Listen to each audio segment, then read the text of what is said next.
So, g'day people, how you going? Today on Yobbo's News, we have a nice, beautiful article from the Independent Australia. And this was dated 5th of October 19, so... No, that's the actual date today. 10th of August 2019. Gee, Alzheimer's just makes you fucking lose your brain. So, our politicians have become an unaccountable ruling class. It should have been, our politicians have always been an unaccountable ruling class, because that's basically what they are. So, it's by Noli Niati. I can't pronounce it, but who cares? And on the front we have Christopher Pyne and Julia Bishop, and these two have been in question because of the jobs that they've actually taken on. Woo! So let's have a look at the article. The Australian government seems to be continually working against the public and avoid penalties for questionable practices. Yeah, well, they did actually cut penalty rates on the weekend, even though they were supposedly independent. That was stacked with Liberal stooges. What else did they do? Oh, the National Disability Insurance Scheme. They actually didn't use all the funding. I think about $4 billion. So practically they cut the funding for that. We're liberal. We don't like disabled people. They can't move by themselves. They can't fix themselves. So we want to throw them under a bus. So anyway, we have relied on an opposition to raise issues of outreach in government and the media to dutifully report their activities and accusations. If the opposition doesn't speak up, the media can't and won't report. Yeah, no, that's true. The media only report stuff that is they're told to report. So if Liberal and Labor don't tell them to report it, they won't, because the media is just, they fund the money to those organizations, and if they don't take the money, we make them disappear.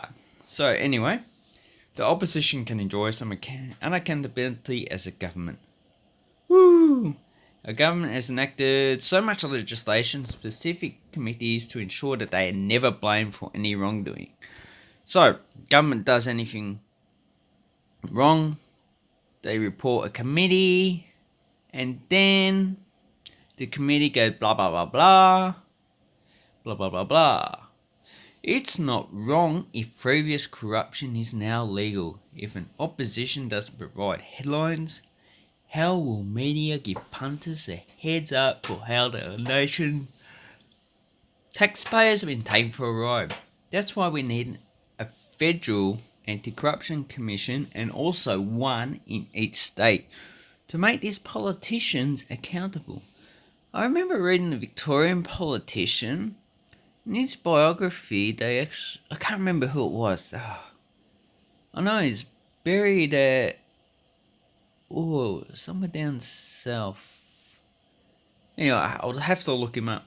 And I said it. Everyone knew he was corrupt, very corrupt, and no one actually done anything about it. And I think he died in like 1901 or whatever.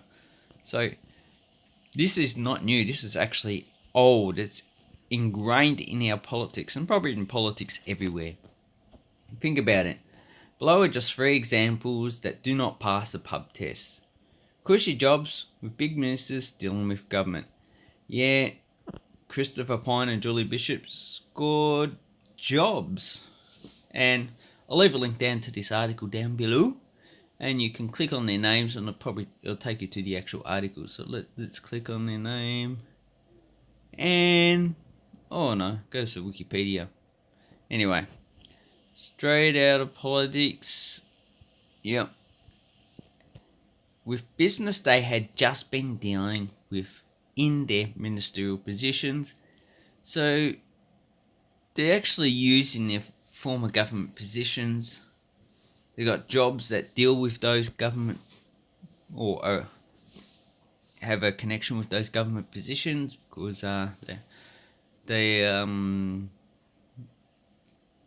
and they actually shouldn't have those jobs because they use the information that they got in government in those jobs. I've got lots of information. It's called insider trading. Yes, it's not illegal because I'm a politician and we make the laws.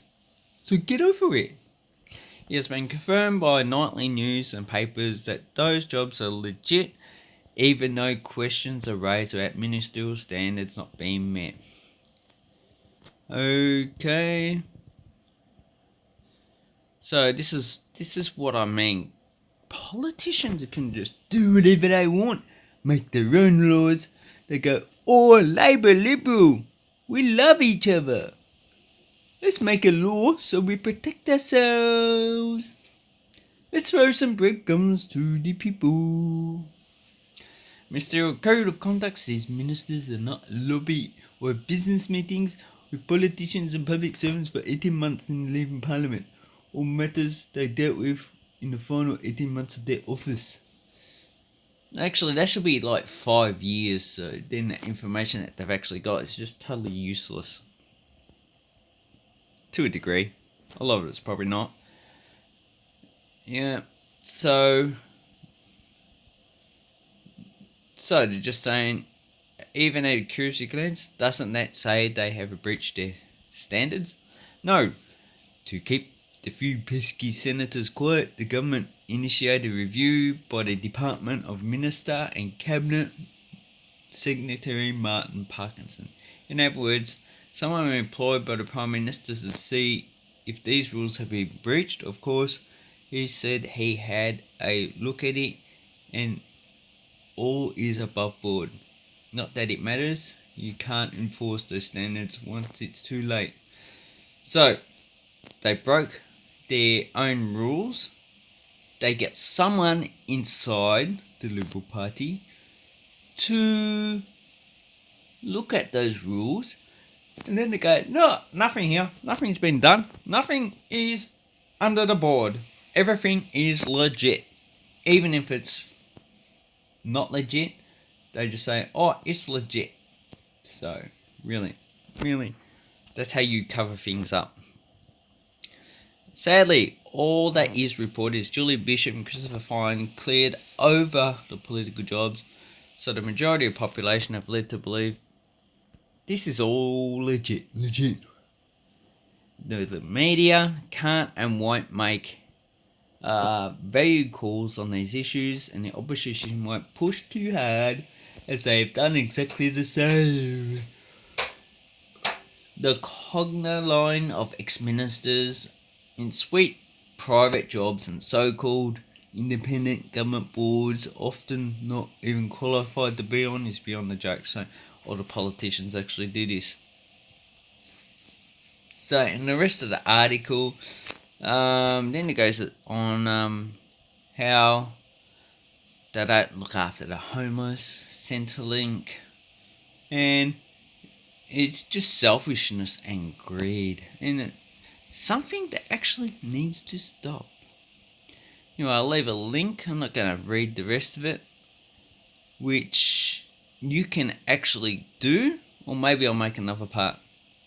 So, yeah, this is why people do not have any trust in politicians, because they say one thing and do another, which they can go get stuffed actually.